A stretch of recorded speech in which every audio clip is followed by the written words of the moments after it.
Əziz güzgülü liftlərdə 3 kameralı iPhone telefonu üzünə tutturub foto çəkdirən qızlar. Təbii ki, başa düşürük, özünüzü oliqarx göstərmək, göstəricilik üçün edirsiniz. Bəzən o iPhone telefonlar kredit olur, ya kimlənsə foto çəkdirmək üçün müvəqqəti alınır və yaxud dədələrin kənddəki qoyun keçilərini satdırmaqla məcburi alınır. Amma o fotoların çox böyük fəsadları olur. Tutalım, siz üzü iPhone-lu fotonuzu Instagramda və yaxud statusda paylaşırsınız. Əgər sizin sevdiyiniz oğlanın atası kasıbdırsa, o fotonu görsə sizi oğluna almaz. Düşünəcək ki, bu bahalıqda telefona sahib qızın mən abunə haqqını ödəyə bilmərəm. Yox, əgər əksinə, sevdiyiniz oğlanın atası varlı olsa, varlı adam varını gizlədər.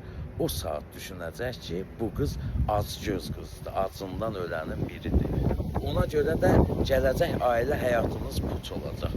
Məcbur olub dayıoğlu, əmioğlu, biboğlu, xaloğlu evliliyinə üz tutmaq istəyəcəksiniz, amma artıq ona da qadağa qoyulubdur.